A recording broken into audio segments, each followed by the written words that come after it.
I might have discovered the secret to quantum immortality. I thoroughly wish I hadn't. 24 times. I've likely died 24 times. I don't have superpowers, some mythical gift, or anything that would otherwise warrant this survivability.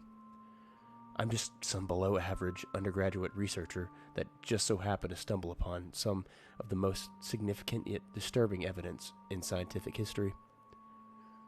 First, let me start by introducing myself. I'm Finn. I'm 25, somewhat unoutstanding and deeply haunted by my scientific prowess. I graduated from a local community college medtech program 4 months ago with barely passing marks and scored a largely underpaying job at a local hospital. For the first few weeks, everything was relatively normal. While thrilled to be making more than my previous line cook position, I still owe north of $7,000 in student loans, and so my college income was scarcely spent recreationally. It hardly bothered me, though, as my colleagues were rather enjoyable to be around, and I'd begun to consider a few of them acquaintances. Likewise, my supervisor, an old doctor known for his cane and dated sense of humor, was amiable with my need for more hours. Fast forward 1 month, and we'll find ourselves at the start of this shit show. The building had been expanded, and the new wing included a brand new MRI machine. One of my responsibilities was to calibrate said machine, which entailed a full shift of sitting at the desk in another room and repeatedly setting it off for 7 hours. Overall, it wasn't that bad of a deal.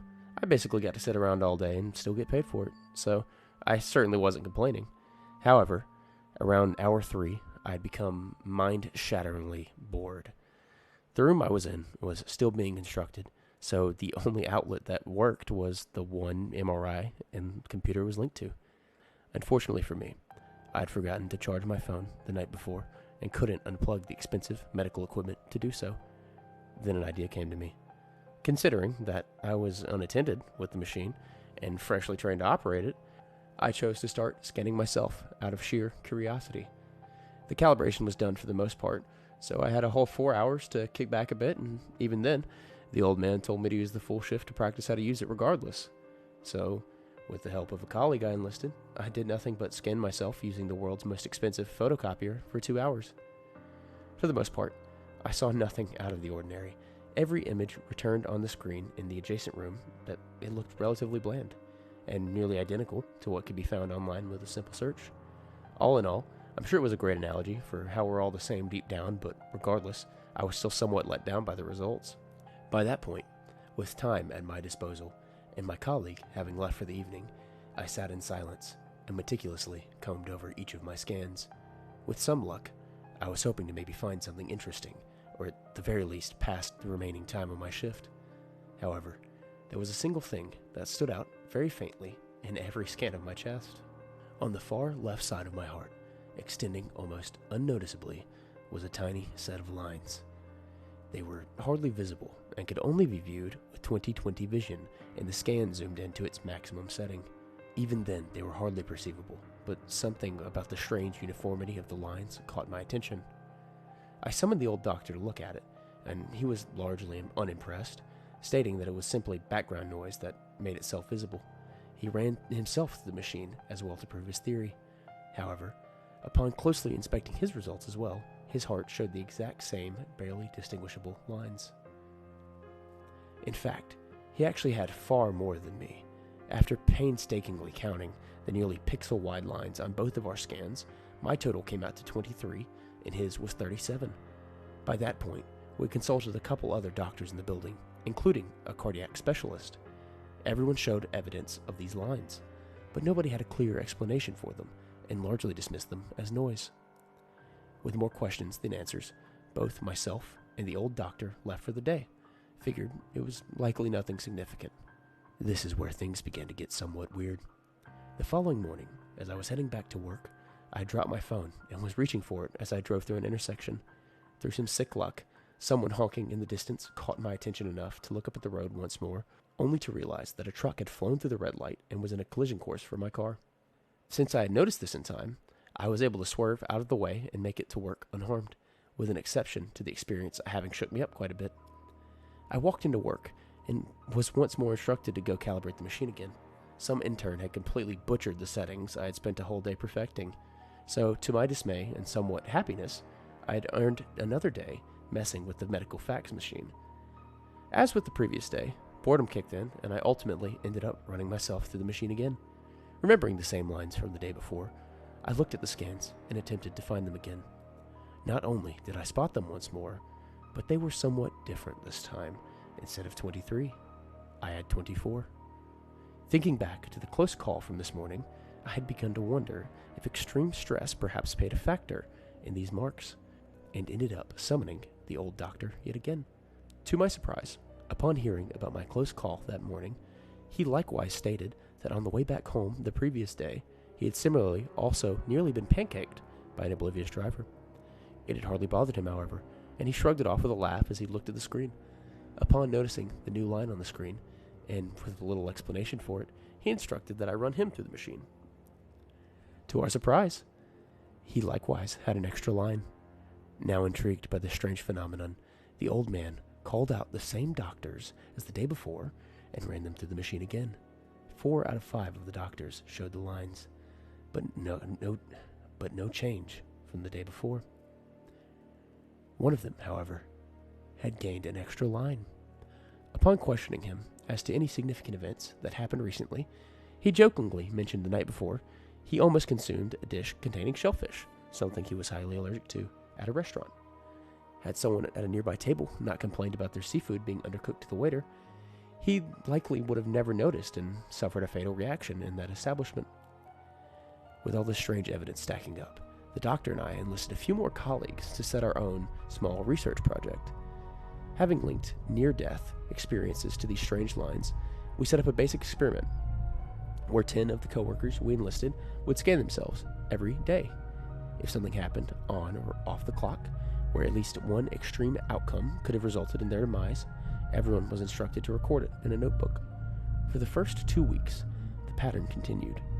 While there was a certainly noise in the measurements where things such as tripping on the sidewalk were attributed to these experiences, the overall results were, for the most part, indicative of this phenomenon.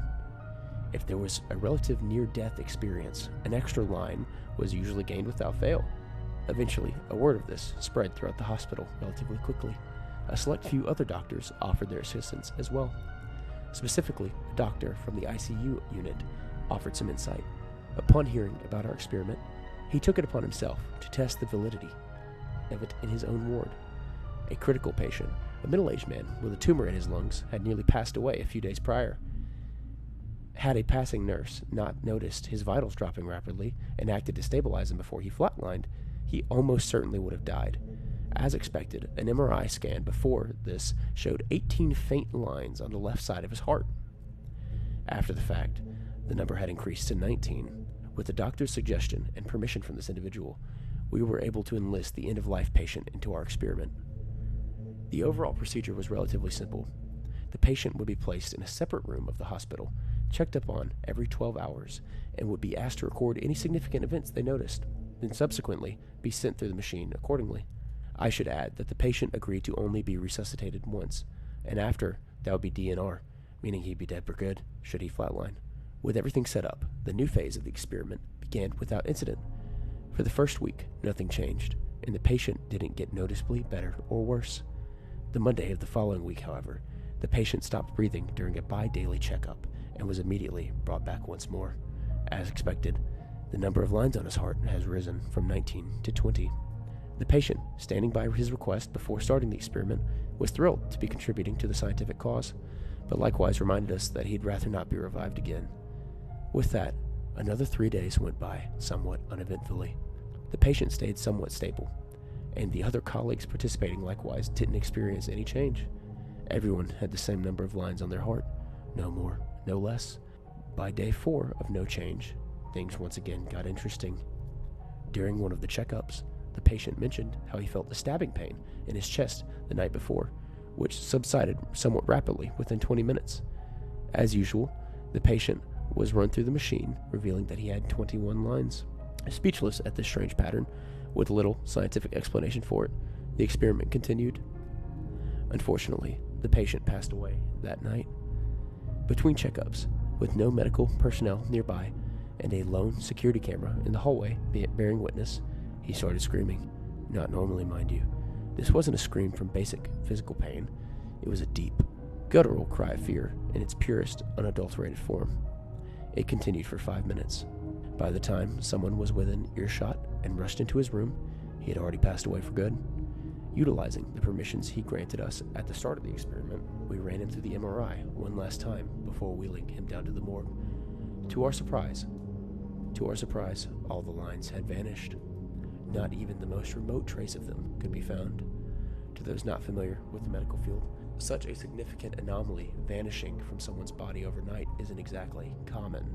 Having mentioned concern of his death, along with strange circumstances surrounding it, an autopsy was performed, only to reveal that he had passed away from alarmingly natural causes.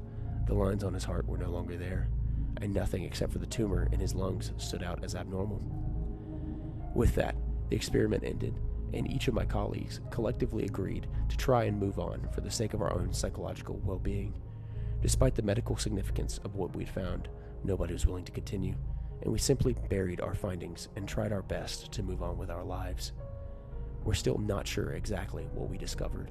Ideas such as quantum immortality and such were thrown around, but lacked significant enough evidence to make any theory stick. The fact that haunted all of us, however, was that each line emerged following near-death experiences. The old man somewhat grimly theorized that each line signified a close call, or potentially an instance where death would have normally occurred. The only question we were left with is how many of these lines could each of us accrue before we bit the dust for good?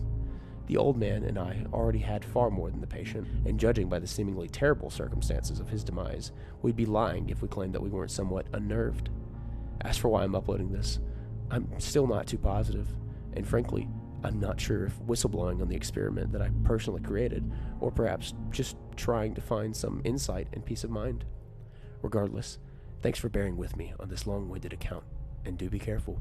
It seems we have a set number of retries, and from what I witnessed, it's better to avoid seeing what happens when we run out.